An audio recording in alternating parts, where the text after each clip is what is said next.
gabinete da Caixa Pré, em qualquer canto, menos trabalhando, menos dando aula. Esse é o primeiro fator. Segundo fator é ter uma jornada de trabalho, seja ela de 30, seja de 20, seja de 40, e não trabalha gravando. Dá algumas horinhas, um canto, enrola e o resto não canto nenhum. Terceiro fator, dentro dos instrumentos legais e previdenciários, o afastamento por motivo de doença. Atestado nessa é uma farra nesse negócio e às vezes tudo falso. Se tem doença, tem. Essa categoria é uma das categorias mais doentes. Tem mais problema por causa das condições de trabalho. Mas não é real o fato dos contratos. O que existe às vezes é uma picaretagem fora do comum. Que às vezes são profissionais com 4, 5, 6 empregos. Já descobri no estado o cara com 8 e querendo entrar no nono concurso. É verdade. E esposo do médica, professor de educação física, e andando com coisa atestada para o concurso. E ainda queria entrar no próximo. Absurdo. Não dava um dia de aula para ninguém. Saía rolando todo mundo. Esse aí leva isso, porque primeiro, legalmente, você só pode ficar afastado por atestado 15 dias. A partir daí é previdência. E aí isso às vezes fica sem energia. Então fica naquele tipo de caminho. Você não tem uma junta médica que analisa, você não tem quem acompanhe, você não faz nada, não tem um acompanhamento. E como há uma irresponsabilidade médica, aí você não pode contestar médico. Se você contestar como secretário de Educação ou secretário de Educação, você pode ir preso. Porque você não pode desafiar o médico que deu um atestado. Agora a maioria dos atestados, nem o cara às vezes não vê nem o paciente. Esse é um problema. Manda pelo correio. Manda pelo correio. Qual é o problema? É equacionar a relação pedagógica. A relação pedagógica é quanto eu tenho na coordenação pedagógica. Tecnicamente, eu tenho um professor na coordenação pedagógica, por cada 300, 400 alunos. Quantos diretores eu tenho? Tecnicamente também, para ter de média de 300, 400 alunos. Aí eu tenho uma escola com 100 alunos, um diretor não dá nem aula. Aliás, às vezes tem mais de um, não dá nem aula, porque no tamanho desse, dá para ter em qualquer canto 2, 3 ou 4 ou 5 sem fazer nada. E nesta rede, somente os 334 professores, se eu fizer uma relação à técnica minha, que é 22, ele dá uma rede de 7.348 alunos. Somente os efetivos. Se tivesse na conta, é lógico que o município vai chegar na conta assim. Isso é muito chão para andar. Mas vou fazer uma outra relação, que é a média adequada, por exemplo, de boa parte do município do meu estado. É 18.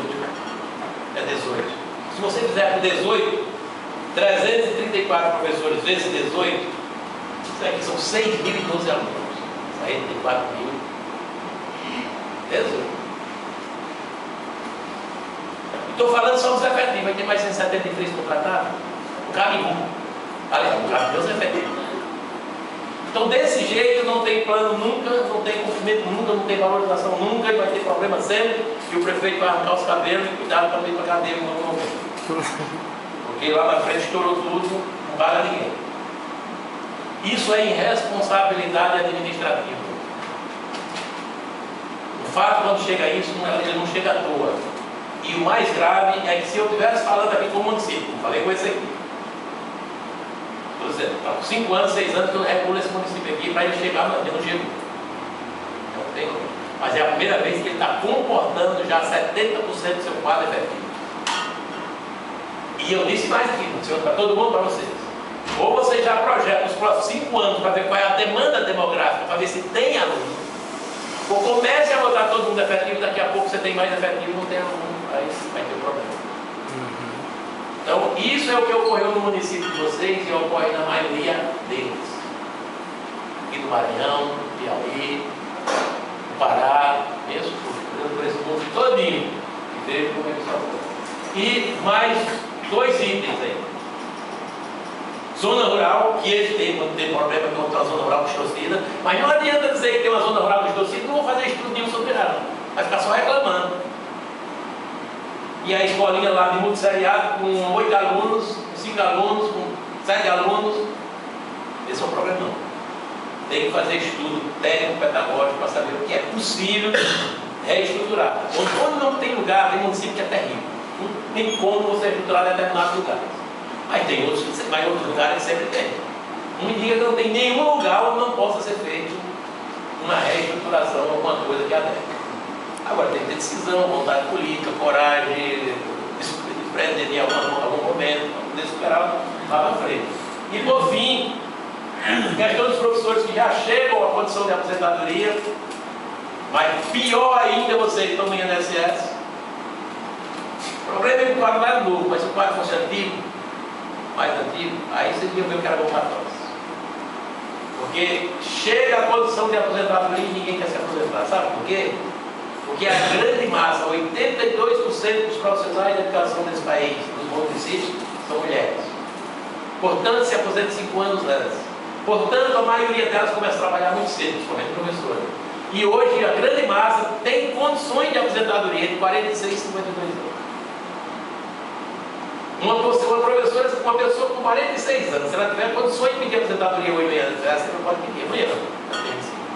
Só que essa daí perde em torno de 60% do seu salário. Com 52, um salário de 2.900, 2.000, cai para 900.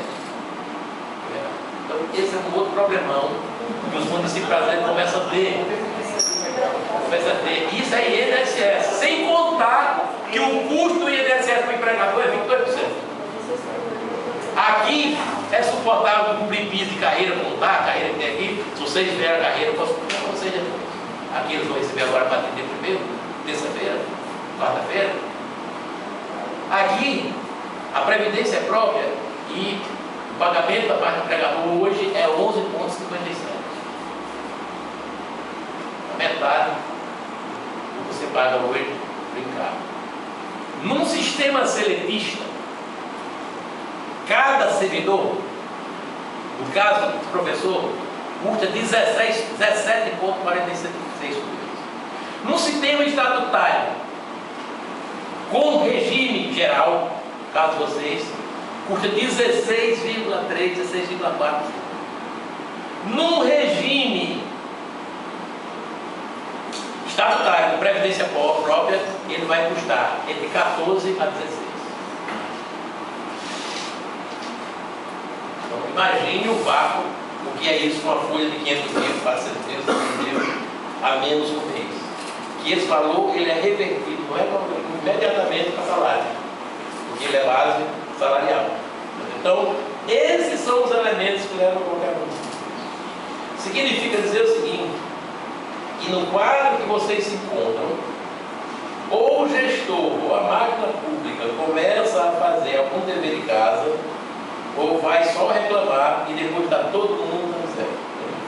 Vai para o lugar, é um lado o servidor reclamando, é um lado o sindicato gritando, e você não vai ter onde tirar, porque foi muito jeito. A tendência disso aqui, mantendo isso e sendo obrigado a cumprir normas legais, com piso, com essas coisas todas, é você ultrapassar os 100% que a arrecada para pagar. Agora imagina, eu vou mostrar aqui só para vocês verem uma coisa.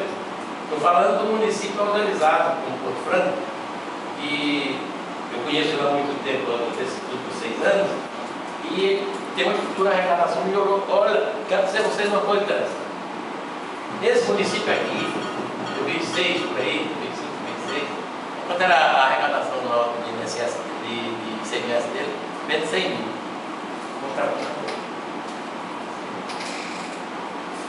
Só para vocês terem uma ideia, o que é uma. E mesmo assim, não tem mais de 1.300 por ano para educação. Aquela expectativa eu sei agora, daqui para frente. Agora a tendência aqui é melhorar, está se tornando um polo industrial, entendeu? Mas não é assim que funciona. Então, outro franco,